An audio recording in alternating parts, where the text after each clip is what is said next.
Hello everyone, let us begin exercise 4.4. A common instruction is write minors and cofactors of the elements of following determinants. Question number 1, first part. A determinant is given to you. आपको minor find करना है, cofactor find करना है. हमने अभी definition में देखा है कि किसी भी माइनर के लिए नोटेशन होता है M I J. Let M I J denote the minor and A I J denote the cofactor of the element A I J. Then minor का जो हमारे पास प्रोसेस था, माइनर के लिए तो आपको अगर A11 की बात करते हैं, A11 इज 2 और A11 का माइनर निकालने के लिए आपको 2 वाली रो को हटाना है, 2 वाले कॉलम को भी हटाना है. 2 की रो एंड कॉलम दोनों को हटाना है तो आपके पास बचा 3.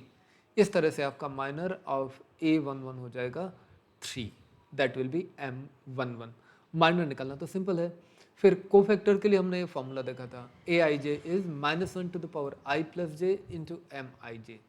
माइनर अगर आपके पास है तो उसके साथ में -1 to the power I plus J को मल्टीप्लाई करना होता है. तो इसी तरह से जब मुझे कोफैक्टर चाहिए C11 जो कि A11 का कोफैक्टर होगा, -1 टू द पावर 2 करेंगे और साथ में M11 को मल्टीप्लाई कर लेते हैं. तो -1 टू द पावर 2 में जब मैं M11 की वैल्यू 3 को मल्टीप्लाई कर लेता हूँ तो 3 आएगा. -1 to the power 2 is 1, -1 to the power 3 will be -1. आपको याद रखना है -1 की पावर में जब भी कभी आप इवन नंबर लेते हैं तो +1 आएगा, -1 की पावर में ऑड नंबर लेते हैं तो -1 आएगा. इसी तरह से आप हर एक एलिमेंट के लिए माइनर्स फाइंड कर सकते हैं. A12, A1, A21, A22 सारे माइनर सिंगल एलिमेंट्स आएंगे क्योंकि ऑर्डर 2 का डिटर्मिनेंट है. और कोफैक्टर्स के लिए आप हमेशा ये वाला फार्मूला यूज़ करेंगे. तो जिस तरह से हमने A11 वाले रो और कॉलम को हटा करके A11 का माइनर फाइंड किया और फिर उसकी हेल्प से कोफैक्टर फाइंड किया, वैसे ही आप A12 का माइनर फाइंड करने के लिए A12 वाली रो को हटाइएगा, कॉलम को हटाइएगा, 0 बचेगा. इसी तरह से बाकी के सारे माइनर्स भी आपको फाइंड करना है. उसके बाद में सेकंड पार्ट आप होमवर्क में करेंगे और क्वेश्चन नंबर 2 का फर्स्ट पार्ट भी होमवर्क में कर लेना है आपको. उसके बाद हम आते हैं क्वेश्चन नंबर 2 सेकंड पार्ट में. सेकंड पार्ट के अंदर अगेन सेम इंस्ट्रक्शन है, आपको माइनर्स एंड कोफैक्टर्स फाइंड करना है. बट यहाँ पर आपको ऑर्डर 3 का डिटर्मिनेंट दिया है. नोटेशन तो वही रहेगा, M I J for minor, A I J for cofactor for any element A I J. Formula भी यही रहेगा. माइनर तो आपको उस एलिमेंट वाले रो एंड कॉलम को हटा करके लाना होगा, कोफैक्टर के लिए आपने ये फार्मूला यूज़ करना है. तो अगर आप एलिमेंट A11 इक्वल टू 1 की बात करेंगे, इस एलिमेंट की बात करेंगे, इसका पहले आपको माइनर निकालना है. माइनर के लिए इस एलिमेंट वाली रो को हटा दीजिए, इस एलिमेंट वाले कॉलम को भी हटा दीजिए. बाकी जो बचा वो डिटर्मिनेंट में लिख लेंगे तो आपको मिल जाएगा M11 यानी कि माइनर ऑफ फर्स्ट एलिमेंट. वो आपके पास बन जाता है 5 - 1 1 2. एक डिटर्मिनेंट बना तो इसका वैल्यू निकाल लेंगे. तो फाइनली माइनर का वैल्यू आपको मिला 11. अब कैपिटल A11 यानी कोफैक्टर क्या करना होगा, -1 to the power I plus J. I J दोनों 1 1 है तो -1 टू द पावर 2 हो गया इंटू M11. M11 का वैल्यू आपको 11 मिला था, 1 में 11 को मल्टीप्लाई कर लेते हैं तो A11 की वैल्यू आपको मिल जाती है 11. इसके बाद हम नेक्स्ट एलिमेंट के लिए ट्राई करते हैं. नेक्स्ट एलिमेंट है A12 इक्वल टू 0. A12 का प्लेस ये है. इस A12 का आपको माइनर निकालना है जिसका नेम होगा M12. माइनर निकालने का प्रोसेस वही है, आप 0 वाली रो को हटा लीजिए, 0 वाले कॉलम को हटा लीजिए, बाकी के जो एलिमेंट्स बचे हैं उनका डिटर्मिनेंट बना लीजिए. और ये 3 - 1 0 2 का डिटर्मिनेंट हम यहाँ बना लेते हैं. जो नंबर मिलता है दैट इज 6, वो वैल्यू हुआ आपका माइनर का.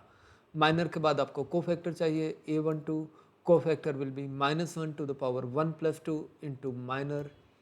-1 की पावर ऑड नंबर है तो आपको -1 मिलेगा. माइनर का वैल्यू आपको 6 मिला, आंसर मिला -6.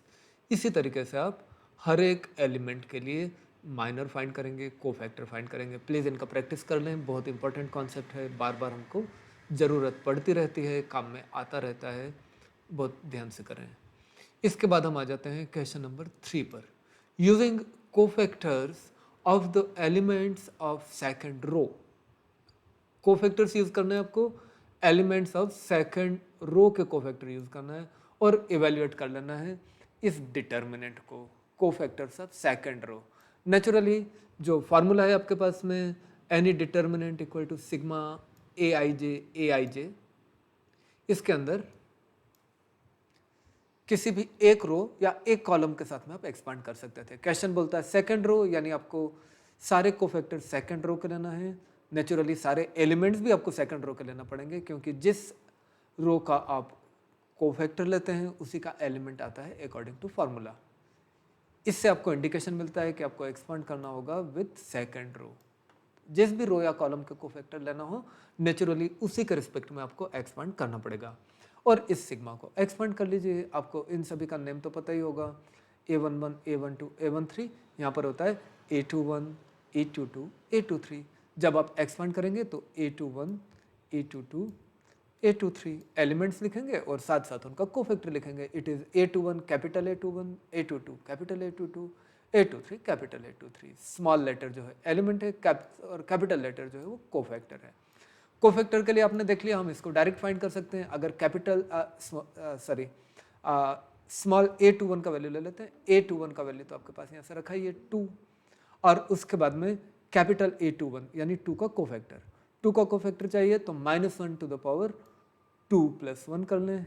2 1 एड्रेस था, -1 टू द पावर 2 + 1 कर लें, और इनटू आपको चाहिएगा उसका माइनर, A21 का माइनर। A21 ये 2 है, इसका माइनर लाने के लिए आप इसकी रो को हटा लेंगे और इसके कॉलम को हटा लेंगे। माइनर में बचा 3823, ये 3823 यहाँ पर आ जाता है।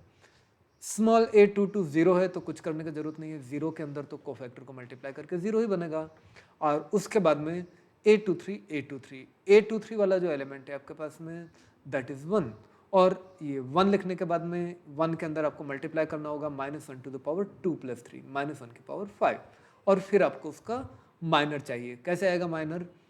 इस 1 वाली रो को हटा लें, 1 वाले कॉलम को हटा लें। 1 वाला कॉलम मतलब ये आपको हट जाएगा, और ये वाला कॉलम अब आपके पास अवेलेबल है। इस रो को हटा लिया, इस कॉलम को हटा लिया, बाकी बच्चा 5312, 5312।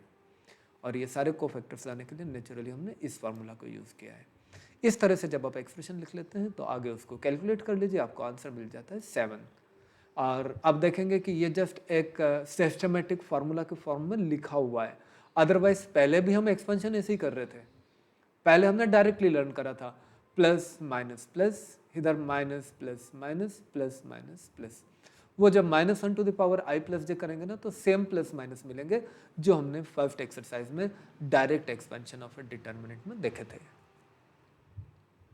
इसके बाद में हम आ जाते हैं क्वेश्चन नंबर 4 पर। Using cofactors of elements of third column evaluate. Naturally third column के कोफैक्टर चाहिए तो आपको थर्ड कॉलम के साथ में ही इवेल्युएट करना पड़ेगा। थर्ड कॉलम के एलिमेंट्स होते हैं A13, A23, A33। ऐसा लिख करके आप इस सिग्मा को एक्सपांड करेंगे, ये वाला फॉर्मूला बन जाता है।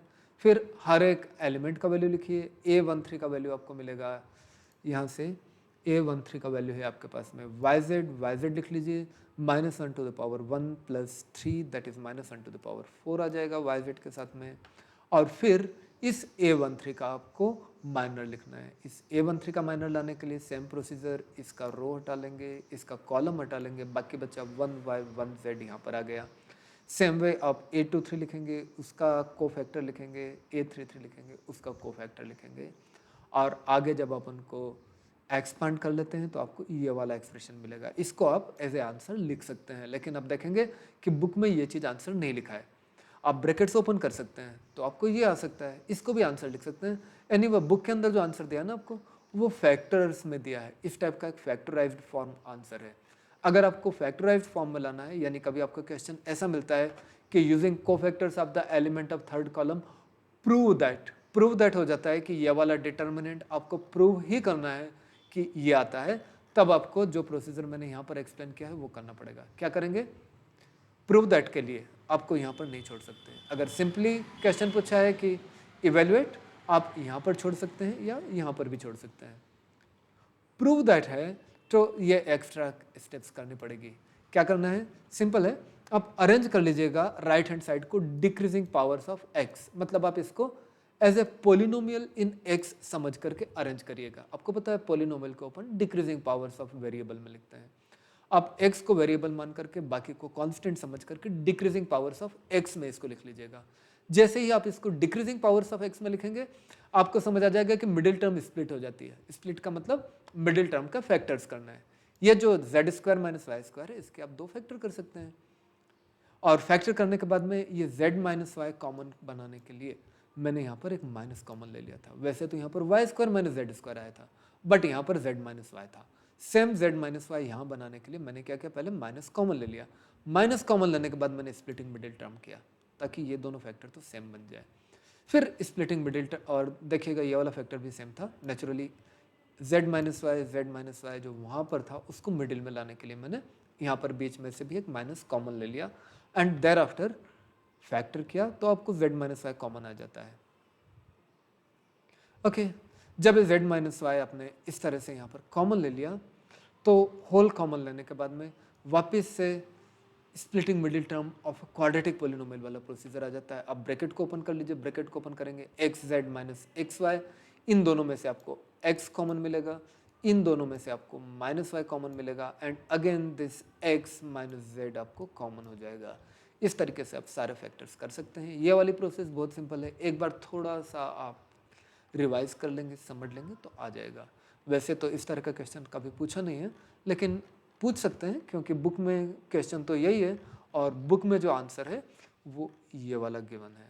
तो बेटर है कि जो लोग अच्छे मार्क्स स्कोर करना चाहते हैं, थोड़ा चैलेंजिंग टाइप का प्रॉब्लम्स करना चाहते हैं, वो इस प्रोसीजर को भी लर्न कर लें। इसके बाद में हम आ जाते हैं क्वेश्चन नंबर 5 पर। क्वेश्चन नंबर 5 की बात करें तो a इक्वल्स दिस डिटर्मिनेंट, और इस डिटर्मिनेंट के अंदर aij is cofactor of small aij, वही चीज़ है जो हमने फार्मूला में लिया था। Then value of determinant is given by, अगर ये डिटर्मिनेंट है आपके पास तो इसकी value a b c d कौन सी होगी ये आपको चेक करना है। चेक करने के लिए हम एक सिंपल सा प्रोसीजर ले लेते हैं कि जिस तरीके से हमने फॉर्मूला देखा था aij, जो स्मॉल a होता है वही वाला कैपिटल A होना चाहिए, नहीं है A11 है A31 है, ये तो हमारा आंसर हो ही नहीं सकता। देन दूसरा ऑप्शन देखिएगा, दूसरे ऑप्शन के अंदर आप देखेंगे A11 A11 A12 A21, again 1 2 2 1 दोनों चीज सेम नहीं है, ये भी नहीं हो सकते हैं। थर्ड पर आ जाएं A21 A11, ये भी दोनों अंदर अलग अलग है तो ये भी नहीं हो सकते हैं। देन यहाँ पर A11 A11 A21 A21 A31 A31, सारे नंबर्स तो मैच कर रहे हैं, नंबर्स मैच कर रहे हैं, बट क्या सेम रो या कॉलम के हैं वो भी आपको चेक करना पड़ेगा, नहीं तो नन ऑफ दिस भी तो हो सकता था। A11 A21 A31 A11 A21 A31 सारे फर्स्ट कॉलम के हैं, यानी it is expansion with respect to first column. ये डी आपका करेक्ट ऑप्शन है। इस तरीके से आप चेक करके और करेक्ट ऑप्शन को चूज कर सकते हैं। Correct option expanding along C1 D is correct. Example 21 को आप प्लीज होमवर्क में कर लीजिएगा, प्रैक्टिस के लिए बहुत अच्छा क्वेश्चन है, और इस तरह से आपकी एक्सरसाइज 4.4 कंप्लीट हो जाएगी यहाँ पर। इसके बाद हम चलते हैं एक्सरसाइज 4.5 पर। एक्सरसाइज 4.5 में क्वेश्चंस 3 एंड 4 में आपको वेरीफाई करना है ये वाला property, a into adjoint a is equal to adjoint a into a is equal to determinant a into i। जो भी गिवन मैट्रिक्स आपके पास है उसको a बोल दीजिए। एडजॉइंट a लाने का हमारे पास में एक शॉर्टकट है ऑर्डर 2 के लिए, फर्स्ट एंड लास्ट एलिमेंट को तो आप इंटरचेंज कर लीजिए और बाकी के दो का साइन चेंज कर दीजिए। तो मैंने क्या किया, फर्स्ट एंड लास्ट 2 एंड -6 को मैंने इंटरचेंज कर लिया, 2 की जगह -6 की जगह पर 2, और बाकी दोनों को अपनी जगह ही रखना है। 3 एंड -4 अपनी जगह रखा बट उनका साइन चेंज कर दिया। 3 को मैंने बना लिया -3 एंड -4 का साइन चेंज करके मैंने बना लिया 4। डायरेक्टली मुझे एडजॉइंट ए मिल गया। ये शॉर्टकट आप एग्जाम में हमेशा यूज़ कर सकते हैं, टाइम बचेगा। और फिर मुझे ये वाला चीज़ वेरीफाई करना है तो मैं a into adjoint A find करूँ, a multiplied by adjoint a, दोनों ऑर्डर 2 के हैं तो आंसर भी ऑर्डर 2 क्रॉस 2 का होगा। A11 में आपको पता है matrix multiplication first row first column लेना है, फर्स्ट रो फर्स्ट कॉलम यहाँ पर आ गए। उसके बाद में A12 के लिए आपको फर्स्ट रो के साथ सेकंड कॉलम लेना है, वो यहाँ पर आ जाएंगे। इसी तरह से मैट्रिक्स मल्टीप्लिकेशन करेंगे तो A इंटू एडजॉइंट A आपको ऑल जीरोज मिल जाएंगे। इसके बाद में अगली चीज़ मुझे लेना है adjoint A into A, order change करके। Okay, adjoint A into A again आप सेम वे में लिख लेंगे, ऑर्डर 2 by 2 ही था। A11 के लिए वापस से फर्स्ट रो फर्स्ट कॉलम यहाँ पर लिखते हैं। A12 के लिए फर्स्ट रो के साथ में हम सेकंड कॉलम लेना चाहते हैं, फर्स्ट रो सेकंड कॉलम उसको यहाँ पर लिखते हैं और सारा लेंगे तो वापस से आपको ज़ीरोज़ मिल जाएंगे। उसके बाद में एक और चीज़ मुझे चेक करना था इनके इक्वल में, determinant A into I. Determinant A की वैल्यू फाइंड करें, जो मैट्रिक्स है उसका डिटर्मिनेंट बना लेते हैं। तो this into this minus this into this, zero मिलता है। Determinant A into identity matrix of order 2 वो भी ज़ीरो आया। तो इक्वेशन 3, 4 एंड 5 से हम देखते हैं कि जो हमको आइडेंटिटी प्रूव करना था वो वेरीफाई हो चुकी है। इसके बाद में हम आ जाते हैं क्वेश्चन नंबर 4 पर। 4 में भी वही चीज़ करना है, बट जो मैट्रिक्स गिवन है वो ऑर्डर 3 वाला है। क्योंकि ये ऑर्डर 3 वाला है तो अब तो हमको शॉर्टकट बनेगा नहीं। हमको अगर एडजॉइंट A चाहिए तो हर एक एलिमेंट का कोफैक्टर लाना पड़ेगा। कोफैक्टर का नोटेशन इंट्रोड्यूस कर लेते हैं। Let Aij denote the cofactor of the element Aij in A। तब ये वाला फॉर्मूला लेकर के हमको हर एलिमेंट का कोफैक्टर लाना होगा। फर्स्ट एलिमेंट है मेरा 1, उसका कोफैक्टर होगा A11 minus 1 to the power 1 plus 1। और इसका माइनर कैसे आएगा, 1 का माइनर 1 वाला रो को हटा लीजिए, कॉलम को हटा लीजिए। 0 -2 0 3, दोनों जीरोज हैं, आंसर 0 हुआ। ये आपके लिए A11 हुआ। अगला एलिमेंट के ऊपर चलते हैं आप -1 पर।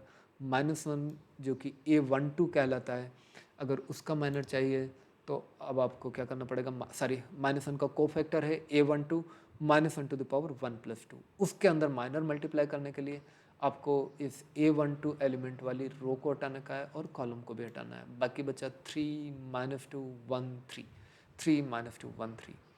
ऐसा एलिमेंट आप यहाँ पर लिख लेंगे तो फाइनली A12 की वैल्यू आती है -11। इसी तरह से आपको A13, A21, A22, A23, A31, A32, A33 हर एक एलिमेंट का कोफैक्टर इसी प्रोसीजर से फाइंड करना है। जब ये सारे कोफैक्टर्स आपके पास आ जाते हैं तब आप एडजॉइंट निकालने का सोचेंगे। फार्मूला था एडजॉइंट A के अंदर आपको सारे कोफैक्टर लिखना है बट कॉलम वाइज लिखना है। प्लीज़ ये फार्मूला लर्न कर लीजिए। एडजॉइंट A के लिए सारे कोफैक्टर्स पहले तो हम फाइंड कर लेंगे।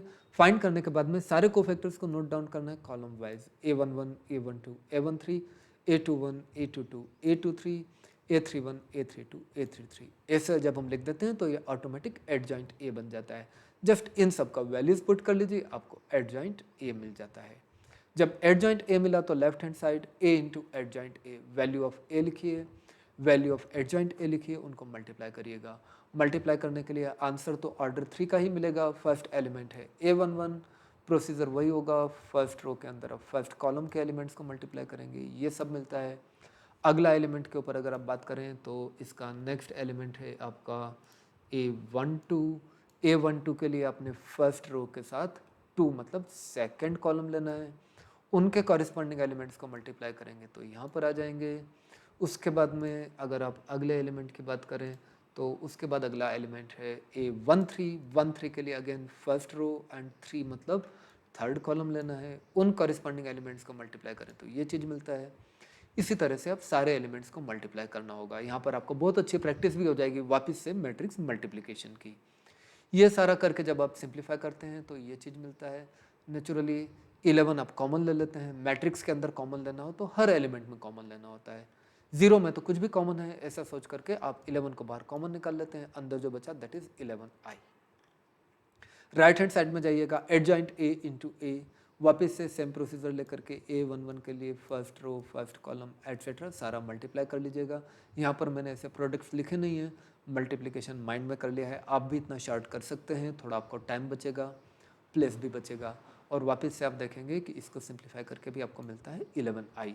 फर्दर आप डिटर्मिनेंट A का वैल्यू निकालिए। डिटर्मिनेंट A निकालने के लिए आप ऐसे अल्टरनेटिंग प्लस माइनस करके जो प्रोसीजर हमने फर्स्ट एक्सरसाइज में देखा था वैसे ही देखेंगे तो इजी पड़ेगा। फर्स्ट एक्सरसाइज के अकॉर्डिंगली इस तरह से आप एक्सपांड कर लीजिए कॉलम 2 के साथ में और आपको डिटर्मिनेंट ए 11 मिलेगा, इसलिए राइट साइड में determinant A into I 11i हुआ।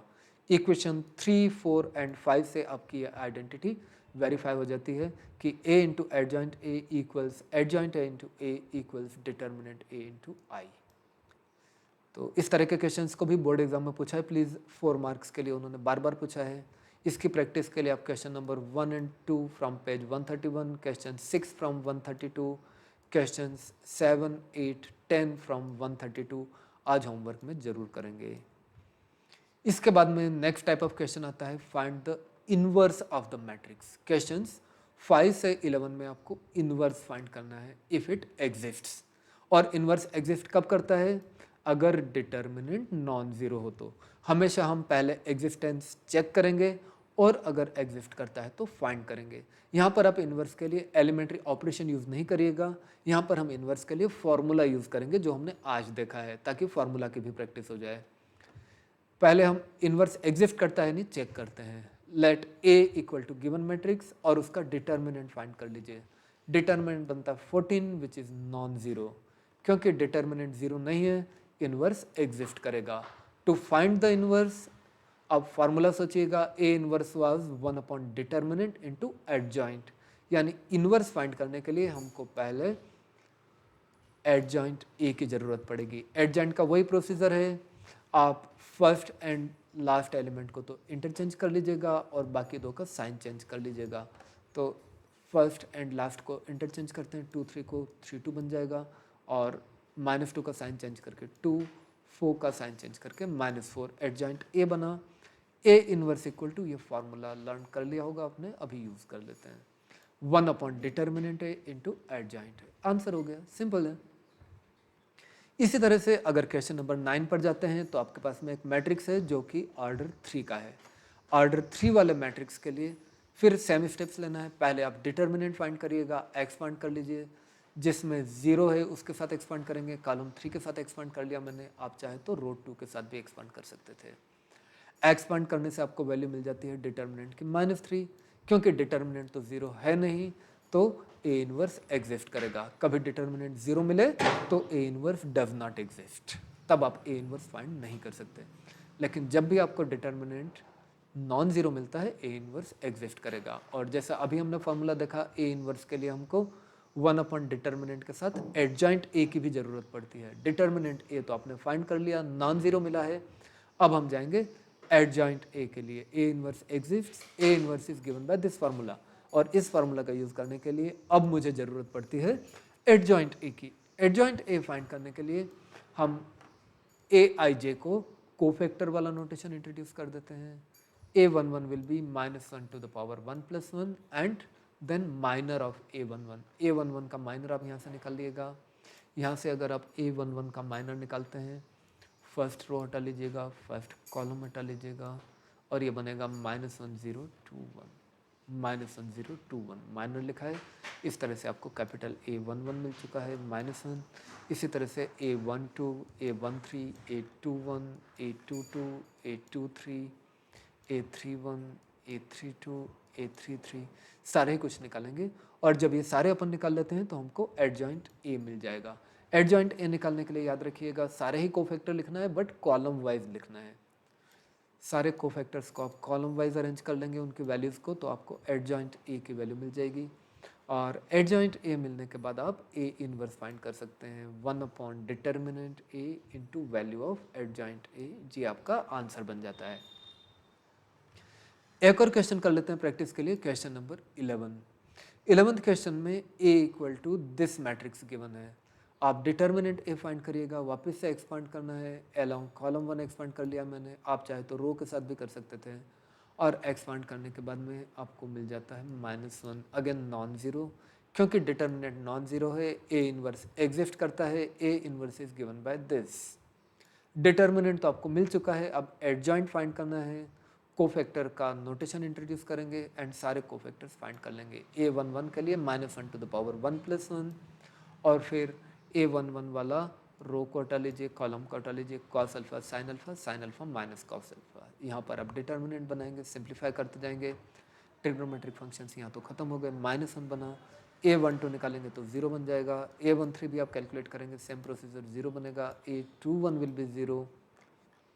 A22 आप निकाल लीजिएगा, माइनस कॉस अल्फा आएगा। A23 आप निकालिएगा, माइनस साइन अल्फा मिलेगा। A31 आपको 0 मिल जाएगा। A32 आपको माइनस साइन अल्फा मिल जाएगा। A33 आपको कॉस अल्फा मिल जाएगा। और इस तरीके से आपको एडजॉइंट ए की वैल्यू मिल जाती है। और जब ये सारी वैल्यूज़ आप पुट कर लेते हैं 1 and 3 इन नंबर 2, तो A inverse equal to this आपको मिल जाएगा। तो इस वीडियो में हम यहाँ तक ही रखते हैं। होमवर्क क्वेश्चंस मैं आपको कमेंट में भेज दूंगा, प्लीज़ होमवर्क क्वेश्चंस इससे रिलेटेड आज ज़रूर से कर लीजिएगा, ताकि आपको ये सारे कॉन्सेप्ट्स की बहुत अच्छे से प्रैक्टिस हो जाए। ए इनवर्स इस मेथड से फाइंड करना बहुत इंपॉर्टेंट है, क्योंकि आगे आपको क्वेश्चंस मिलने वाले हैं find solving the linear equations using matrix method. उसके ऊपर नॉर्मली एक 6 मार्क्स का क्वेश्चन आपको बोर्ड एग्जाम में आता है, और उसमें आपको यही वाला प्रोसीजर यूज़ करना पड़ता है। तो प्लीज़ ए इनवर्स इस प्रोसीजर से फाइंड करने का बहुत अच्छे से प्रैक्टिस कर लीजिए, और जो होमवर्क क्वेश्चंस मिलते हैं प्लीज़ उनको आज ही कर लीजिए, ताकि आपको अच्छे से प्रैक्टिस हो जाए। Thank you.